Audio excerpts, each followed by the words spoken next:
Lele. Panjang. Kok miring? Susah. Maaf Pak. Hampir kena. Maaf. Duit habis, dagangan belum laku sih paling pahit.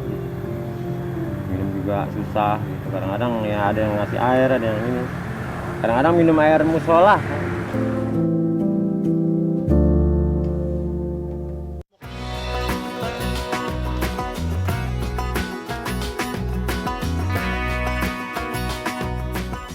Apakah Anda familiar dengan penjual kursi bambu yang dipikul seperti ini? Pedagang perabot bambu atau bale ini biasanya berkeliling di sejumlah perumahan di kota Depok, Jawa Barat.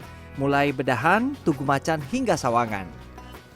Eits, tapi jangan salah, kursi dan aneka perabot ini tidak dibuat di kota Depok. Kita bergeser ke arah selatan, ke Kabupaten Bogor, tepatnya di Kampung Gelonggong, Desa Kedung Waringin. Di sini ada sekitar 15 kelompok perajin bambu. Selamat datang pemirsa di segmen Sehari Menjadi. Ini saya lagi di Kampung Gelonggong, Desa Kedung Waringin. Bambunya kurang lebih 20-an meter ya Bang ya? 20-an meter. Kita cari yang bambunya memang sudah siap untuk diolah menjadi kursi dan juga jadi meja.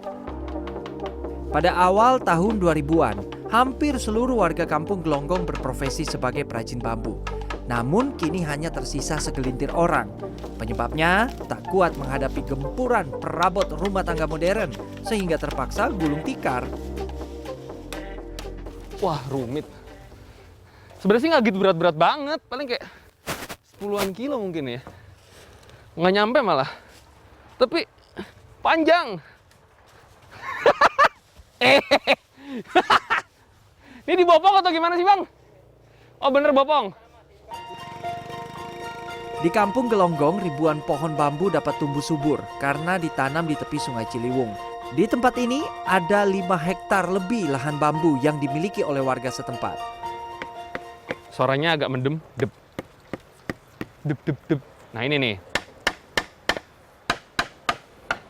Biasanya ini udah di atas 1 tahun ya Bang?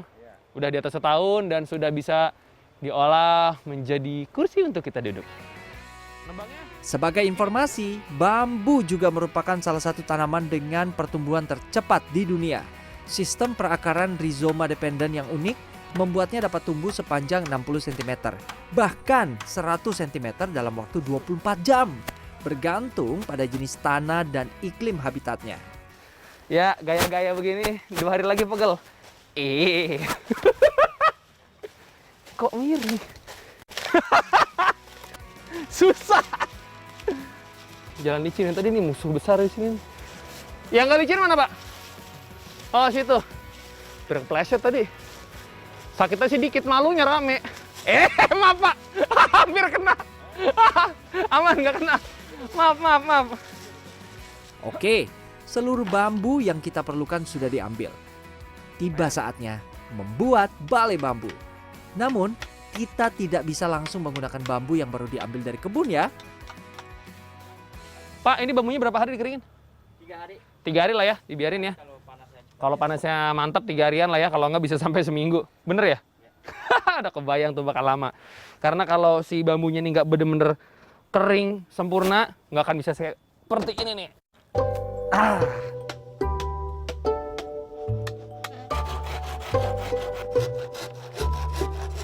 Pertama, kita potong dahulu bambu yang sudah kering sesuai dengan ukuran yang diinginkan. Untuk kaki-kaki biasanya berukuran 60 cm dan panjang balai berkisar 1-2,5 meter. Satu kursi biasanya membutuhkan 3-4 batang bambu. Setelah bambu dipotong, kita lanjut ke bagian yang bagi saya sangat sulit, membuat lubang. Ini saya bukannya pelit tenaga untuk mukul ya, tapi takut bambunya malah pecah satu. Bambu begini ntar nggak bisa dipakai kan malah sayang. Ini harus presisi. Nah ini bener Bang. Balik lagi kadang ada yang balik lagi. Biar nggak pecah ya. Bagian tersulit dari bikin bambu, saya mendingan disuruh ngambil bambu lagi dah, 10 lagi dah. Kalau ini tuh ngebulenderinnya tuh dia pakai pisau yang bahkan tuh ada di sisi yang kanan, ada di sisi yang kiri. Jadi itu kayak diserut kiri, serut kanan, serut kiri, serut kanan. Ngeliat sih gampang, Bos. Ini gimana tangannya gini? Selain sulit, tak jarang kaki terluka ketika sedang membuat lubang kursi bambu. Kena di kaki. Kenanya ya dia pisau itu ngajol. Jadi kan meleset ke kaki kita. Di Indonesia ada 5 jenis bambu yang digunakan sebagai bahan kerajinan, yakni wulung, apus, peting, petung, dan bambu kuning. Lanjut, waktunya memasang potongan bambu menjadi kursi utuh. Ini buat bagian kaki, buat bagian samping. Setelah itu ya sisanya sama. Kalau udah jadi bolongannya, udah sesuai untuk ruas-ruasnya, udah kayak nyusun puzzle aja ya. Sekarang kita buat alas bambu untuk dudukannya. Sebatang bambu dibelah menjadi 8 bagian, kira-kira selebar 2-3 cm. Ya. Wah, ini kalau yang benar-benar baru nyoba nih harus sangat hati-hati nih. Ini serabut gini nih kalau kata orang kesusupan tangan, aduh. Emang sih bukan berdarah yang bleeding gimana-gimana, cuman sakit. Kesusuban. Keprek lagi. Setelah alas selesai dibuat, bale ini belum dapat langsung dijual. Cuci bersih dahulu menggunakan sabun untuk menghilangkan serabut kecil dan juga kotoran. Sebelum dijual, bale dipelitur, bukan dicat ulang ya pemirsa. Nah, kalau dipelitur dia mengeluarkan warna bambunya. Jadi tidak dicat ulang. Kalau yang bambu dipakai yang bambu yang agak hitam, warnanya jadi hitam. Kalau yang hijau ya hijau, hanya mengeluarkan warna, nggak dicat ulang.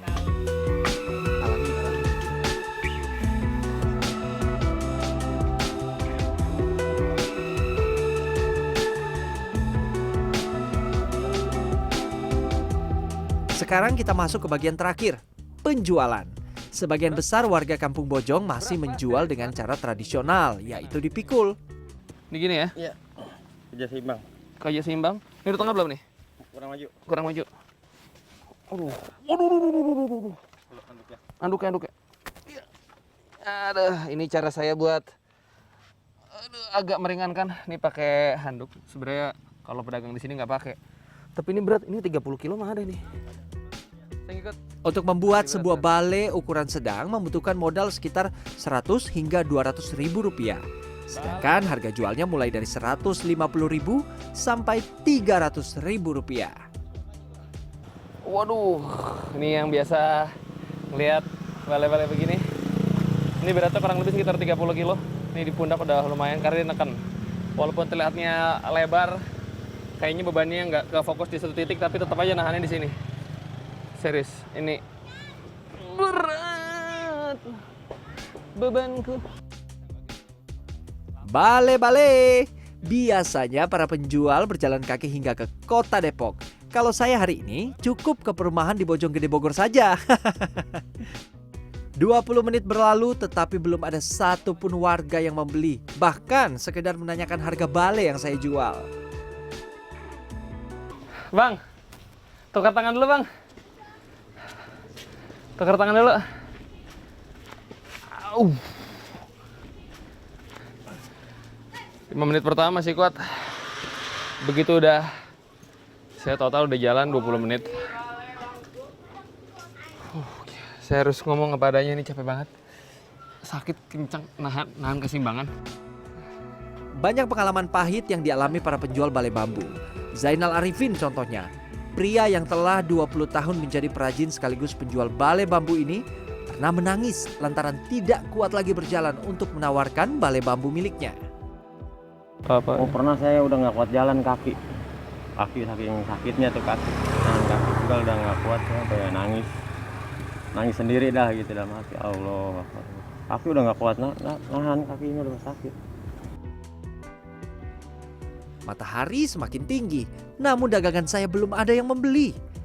Baru 4 km berjalan saya sudah nggak kuat menahan beban.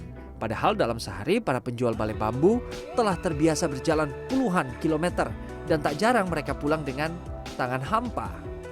Bang, nggak kuat, gantiin dulu. Nggak kuat.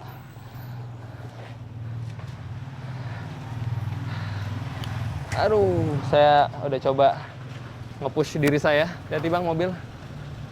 Saya coba maksa semaksa-maksanya. Mentok cuma 1 jam. 1 jam lebih 2 menit. Saya coba paksa semaksimal mungkin. Nggak kuat. Menjelang petang dan karena tidak ada satupun pembeli, kami akhirnya menitipkan balai bambu kepada seorang warga di Sukaraja, Kabupaten Bogor untuk membantu menjualkan. Meski keuntungan yang diraih tidak sebanyak bila menjual langsung ke warga, cara ini menjadi salah satu siasat agar bisa produk kerajinan bambu tetap terjual. Bambu selain sebagai bahan aneka kerajinan yang mendatangkan rupiah, juga punya manfaat bagi lingkungan. Fungsi ekologisnya yang orang lupa. Misalnya, dia bisa mencegah erosi misalnya. Atau sebagai tumbuhan pemula di suatu kawasan yang tidak ada hutannya, yang tidak ada pohonnya sama sekali. Jadi ingin reboisasi, tapi kalau nanam pohon, itu mungkin akan tidak bertahan pohonnya. Jadi bisa ditanam bambu dulu. Jadi bagaimana?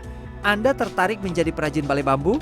Selain harus mahir mengolah batang bambu menjadi aneka perabot, kita mesti kuat menahan beban puluhan kilogram di atas pundak dengan berjalan kaki. Rian Fernando, Dwi Agung Yuldiarto, Kabupaten Bogor, Jawa Barat.